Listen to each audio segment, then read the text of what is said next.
worked in the 19th Judicial Court System here in Baton Rouge, in East Baton Rouge Parish. He worked for the Louisiana Department of Collection.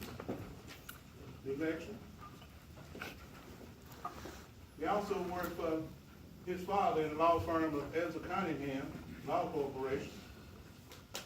He's the former legal counsel for the Louisiana Housing Corporation. And he is currently the executive director of the Louisiana Housing Corporation. Ladies and gentlemen, our next speaker is going to speak on the need for affordable housing and whatever you want to talk about. Is Keith Cunningham. All right.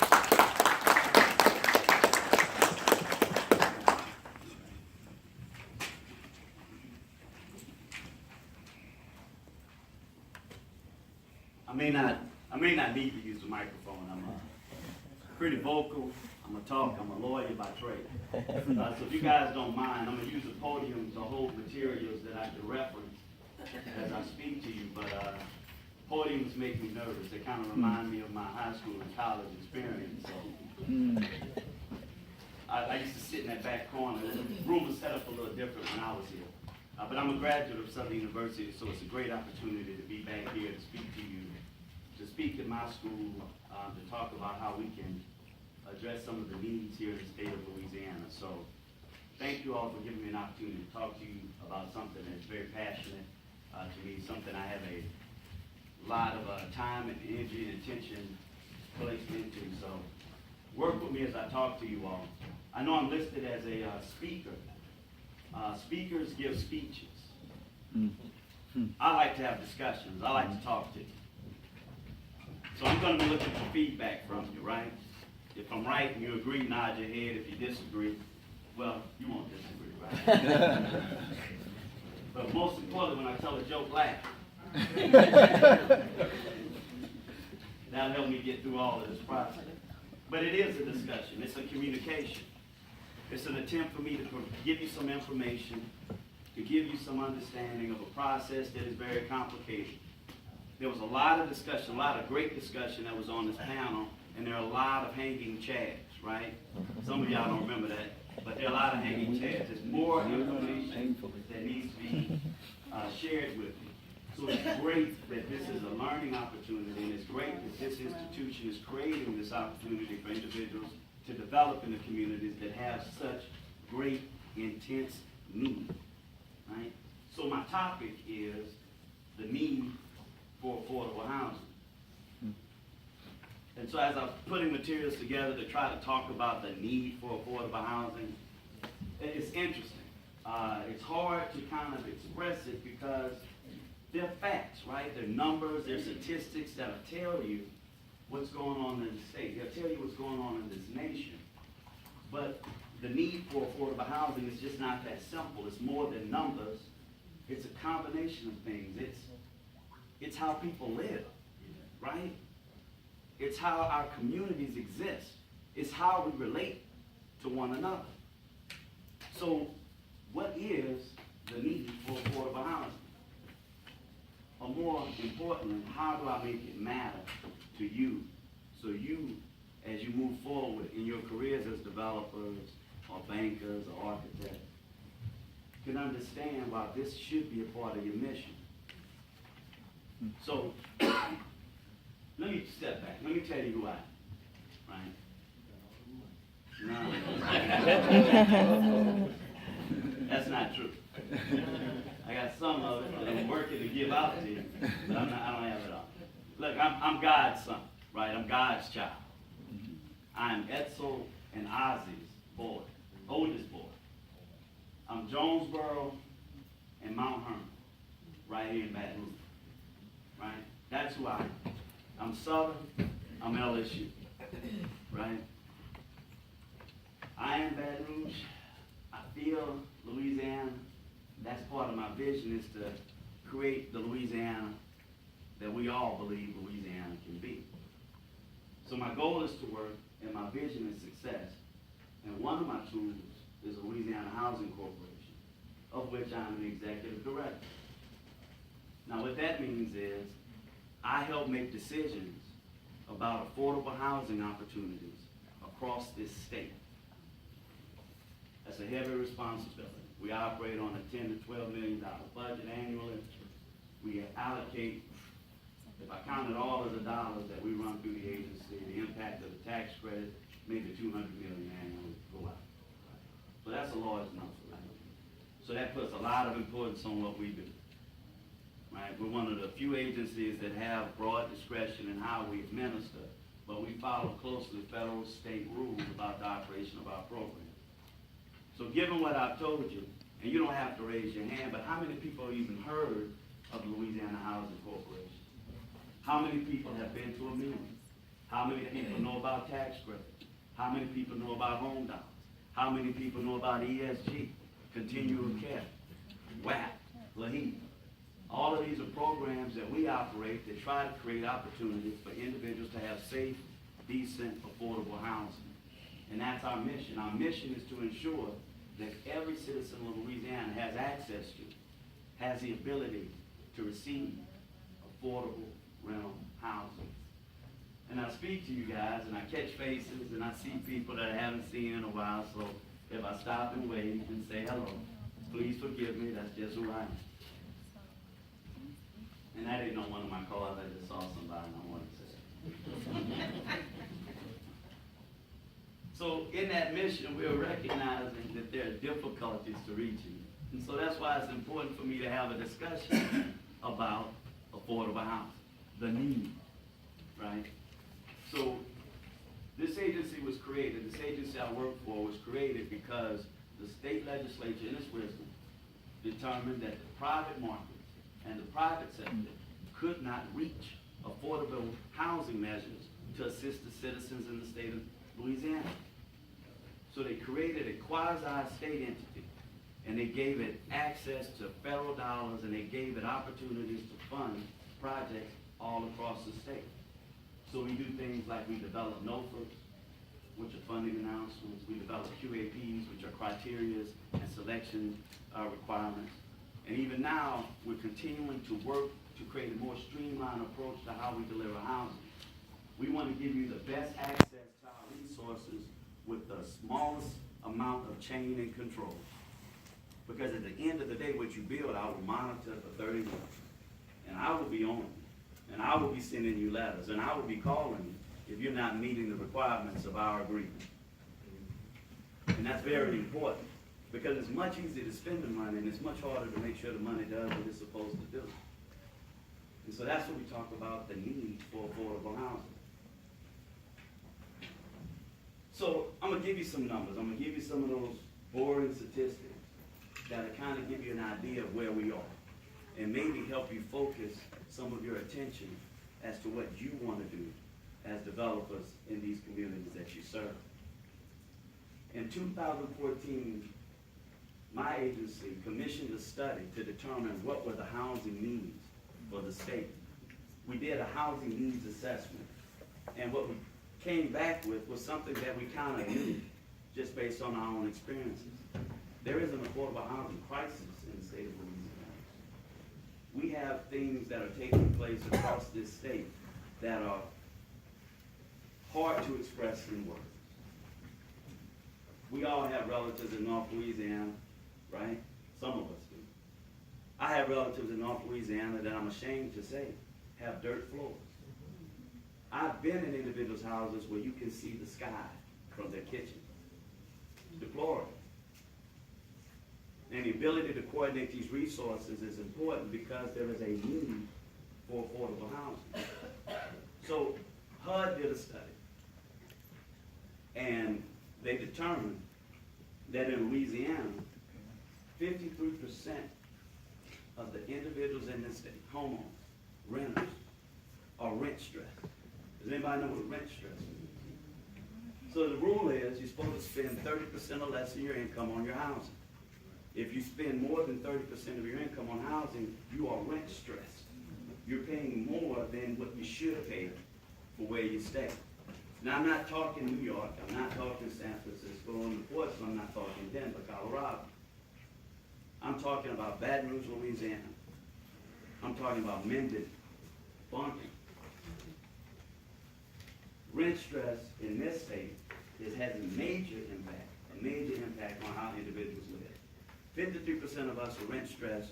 That's over 270,000 households. That's a remarkable number. And then when you add to that, we have special populations which are even harder to serve. We have homeless individuals. We have elderly who are on fixed income. We have special needs populations from disability to single mothers with children. The need is there. But how do I express to you? It's okay. Google it there. How do I express to you the need for affordable housing? 30% of the occupied units in Louisiana are deemed inadequate or substandard. So when we look at how we address our housing needs across the state, we identify the rent stress population. We identify the special needs populations. And then we identify the substandard housing that already exists. And we're working to get our minds around solutions to all of these problems. We got some money, right? We got some opportunity, our ability to coordinate those resources. But I need developers to participate with me.